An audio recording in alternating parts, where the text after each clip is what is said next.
जनगणना की लोग मांग कर रहे थे, जाति जनगणना हुई भी, तो अब उससे दिक्कत किसको हो रही है और क्यों हो रही है? देखिए, दिक्कत तो उन लोगों को हो रही है जो राजनीति के या सत्ता के या प्रशासन के, शासन के या कोर्ट में, इन सारी जगहों पे अधिक कम संख्या होते हुए जो जातीय अल्पसंख्यक लोग थे, मैं धार्मिक अल्पसंख्यक लोगों की बात नहीं कर रहा हूँ, कि जहाँ एक तरफ लोग बात करते हैं कि जाति व्यवस्था जो खत्म होनी चाहिए और इसके लिए वो पुरजोर प्रयास भी कर रहे हैं, वहीं दूसरी तरफ चाहते हैं कि जाति जनगणना हो। क्या लगता है कि आरक्षण का लाभ भी मिले और जाति खत्म भी हो?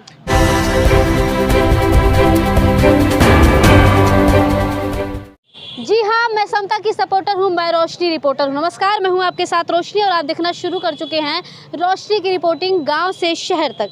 इस वक्त हम हैं अयोध्या में और आपने सुना होगा कि जातिगत जनगणना जो बिहार में कराई गई है वो बड़े ही चर्चे का विषय बना हुआ है। हर मीडिया वाले चला रहे हैं, सभी नेता भी इस पर अपनी अपनी राय दे रहे हैं और बता रहे हैं कि होना चाहिए या नहीं होना चाहिए, या फिर क्या केवल बिहार में ही होना चाहिए या पूरे भारत में होना चाहिए। उस विषय पे बातचीत करने के लिए अयोध्या के एक युवा नेता है जो बसपा के नेता है, ये भी बताना ज़रूरी है क्योंकि किस पार्टी के हैं। अभी भैया, बहन जी ने ट्वीट किया और उन्होंने बाकायदा उसके बारे में वर्णन किया है, जातिगत जनगणना के बारे में जो बिहार में हुआ। क्या कहना चाहेंगे इस पर? ये बहुत सही कदम है जिसको साहब कांसी राम ने करीब 1964 के बाद जब अपनी नौकरी छोड़ी तो बहुजन समाज बनाने के लिए वो निकले। तो उन्होंने देखा कि जो राजनीति में जिस समाज को लाना चाहते हैं उसकी गैर राजनीतिक जड़ें बहुत कमज़ोर हैं। तो सबसे पहले उन्होंने उन लोगों को चुना जो आर्थिक रूप से मजबूत थे। उन लोगों को चुनने के बाद 6 दिसंबर 1973 को वाम सेब का गठन किया और वाम सेब का गठन करने के बाद पूरे समाज को जगाने का प्रयास किया कि हमारी गैर राजनीतिक जड़ें मजबूत कैसे होंगी और क्यों नहीं हुई। क्योंकि जब देश आज़ाद हुआ तो संविधान में ये प्रावधान किया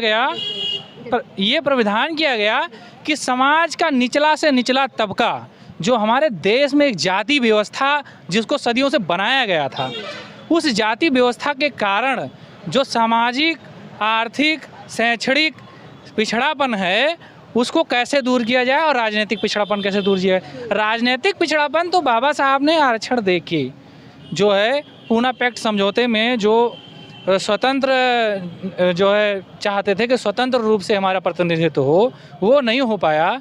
तो जिसमें एक समझौता हुआ कि 131 सीटें एससी के लिए रिजर्व हुई, उसके तौर पे बाबा साहब उसी समय कह रहे थे कि हम राजनीतिक तौर पर समानता प्राप्त कर लेंगे, लेकिन उससे ज़्यादा ज़रूरी है आर्थिक समानता कैसे प्राप्त करेंगे, सामाजिक कैसे प्राप्त करेंगे और शैक्षणिक कैसे प्राप्त करेंगे।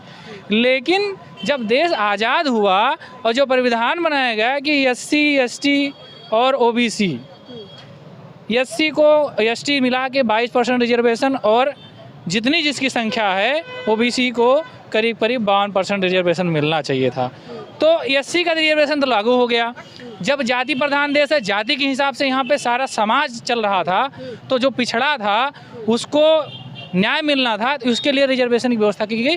क्योंकि इस सत्ता पे वही लोग बैठे थे जो इन लोगों के साथ शोषण कर रहे थे। ये हमारा बहुत बड़ा वर्ग जो बहुजन वर्ग जिसे कहते हैं, वो जो है मुख्य धारा में नहीं था। अच्छा, ये बताइए कि अगर जाति जनगणना की लोग मांग कर रहे थे, जाति जनगणना हुई भी, तो अब उससे दिक्कत किसको हो रही है और क्यों हो रही है? देखिए, दिक्कत तो उन लोगों को हो रही है जो राजनीति के या सत्ता के या प्रशासन के, शासन के या कोर्ट में, इन सारी जगहों पे अधिक कम संख्या होते हुए जो जातीय अल्पसंख्यक लोग थे, मैं धार्मिक अल्पसंख्यक लोगों की बात नहीं कर रहा हूँ, जो जातीय अल्पसंख्यक लोग थे जो पहले भी हम पे राज करते थे और सामाजिक असमानता बना रखी थी, वही लोग आज भी सिस्टम में हैं।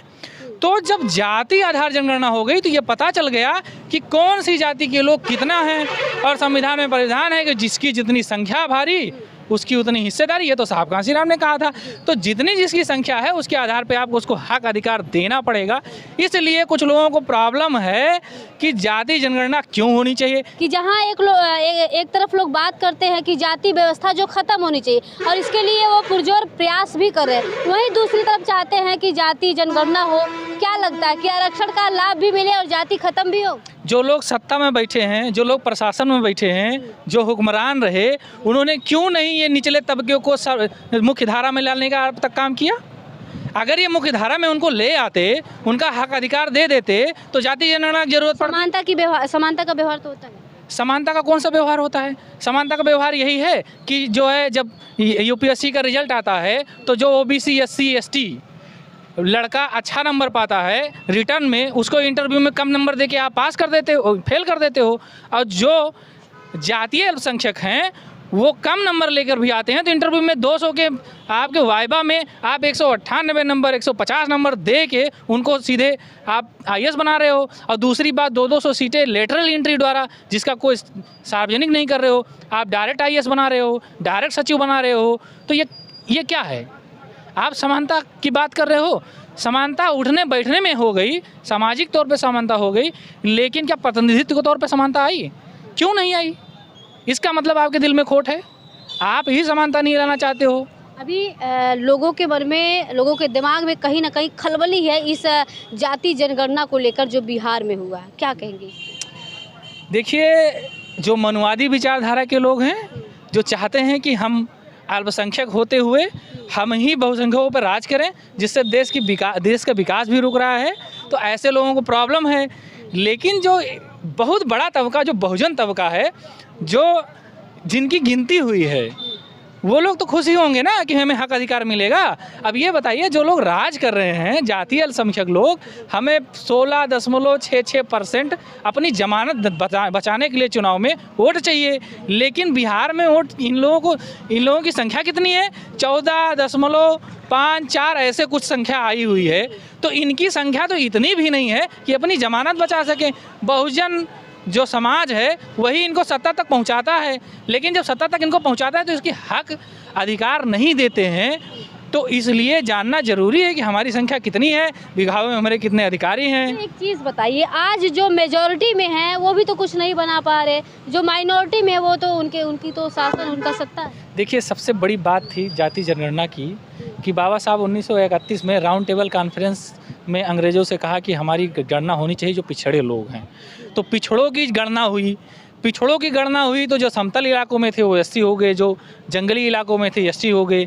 लेकिन यही जो लोग नहीं चाहते थे, जब 1918 में अंग्रेज़ों से जो आरक्षण बाल गंगाधर तिलक ने मांगा था, ये जातीय अल्पसंख्यक लोगों को, वो भी अंग्रेज़ों के शासन में भी सत्ता में पहुंच गए, उसमें प्रशासन में पहुंचे थे, अधिकारी थे। यही लोग नहीं चाहते थे कि जो है इनकी जनगणना हो जाए। उस समय जनगणना एससी मतलब कि अनुसूचित जात, अनुसूचित जनजात और हिंदू, मुस्लिम, पारसी, सिख, ईसाइयों के तौर पे होती थी।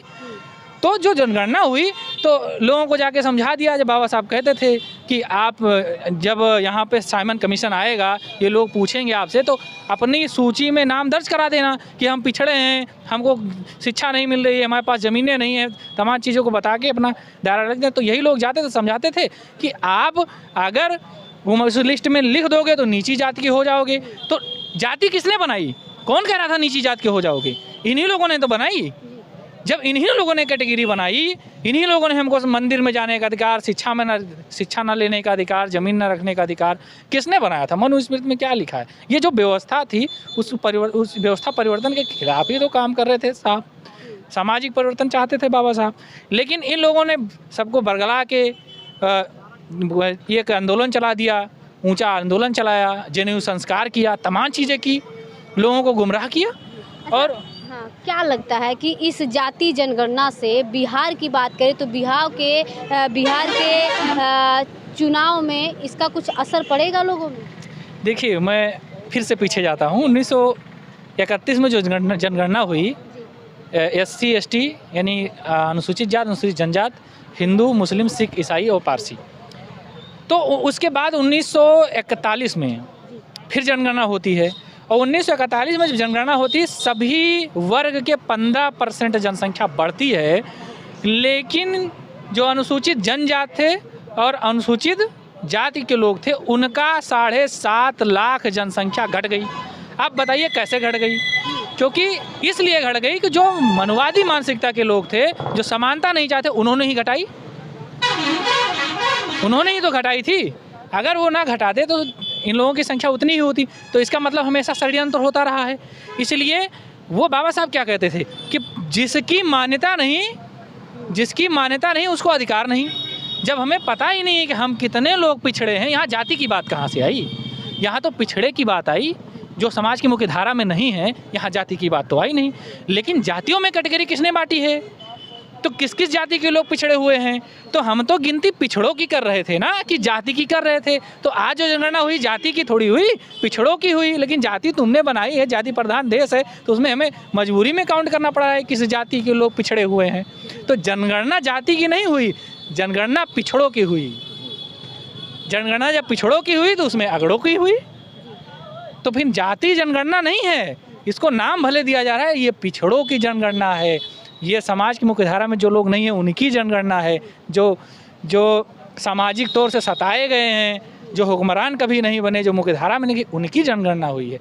इसको जाति जनगणना का नाम दे दिया गया है, वो तो एक मजबूरी बस दिया गया है ना। तो क्या लगता है कि ये मांग जो है, जाति जनगणना की मांग जो है, पूरे भारत में होनी चाहिए कि नहीं? देखिए, जाति जनगणना की मांग आज से नहीं चल रही है। अब क्या लगता है कि इसको एक धारा मिलेगा या नहीं, जिस तरीके से अभी एक चर्चा का विषय बना? देखिए, बहन जी ने बहुत अच्छा ट्वीट किया है कि बिहार के जो मुख्यमंत्री हैं श्री नीतीश कुमार जी, उन्होंने जिस तरीके से जनगणना कराई है, पूरे देश में उसकी चर्चा हो रही है। और बहन जी ने ये भी कहा कि हमें खुशी है कि जो आंदोलन बहुजन समाज पार्टी साहब कांशीराम बहन जी लेकर चली थी, अब जो जातिवादी लोग थे, जातिवादी लोगों में बहुत सारे लोग हैं, उसको आप समझ सकती हैं, ये सार्वजनिक तौर पे नहीं कह सकते। जो जातिवादी लोग, सामंती लोग थे, वो हर जात में होते हैं, आज बदलाव हो गया। तो वो लोग भी अब इस चीज़ को समझ रहे हैं कि हमें अपनी मान्यता दिखानी है, हमें अपनी मान्यता साबित करनी है कि हम हैं। तो इस क्षेत्र में जो लोग काम कर रहे हैं, ये बड़ी खुशी की बात है। इससे सबसे ज़्यादा खुशी बहुजन समाज पार्टी को होनी चाहिए, हो रही है, क्योंकि जिस आंदोलन को लेकर हम चले थे वो आंदोलन कहीं ना कहीं सफल हो रहा है। हम सत्ता में आए या ना, ये तो विचारधारा भी है, ये एक मिशन है, तो हम उस मिशन में कामयाब हो रहे हैं। फिर बहन जी ने ये भी कहा कि अब यूपी की जो सरकार है योगी जी की, उसको भी इस पर विचार करना चाहिए, संज्ञान में लेना चाहिए। तो अगर ये चाहते हैं सर्व समाज का कल्याण हो, देश का कल्याण हो, तो एक जनगणना कराएं कि पिछड़े कौन है, किनकी संख्या प्रशासन में कम है, किनकी संख्या शासन में कम है, कौन लोग नौकरी में, कौन लोग बिजनेस में कम है, कौन लोग एजुकेशन में कम है, उनको हिलाने के लिए रिजर्वेशन बनाया गया ना।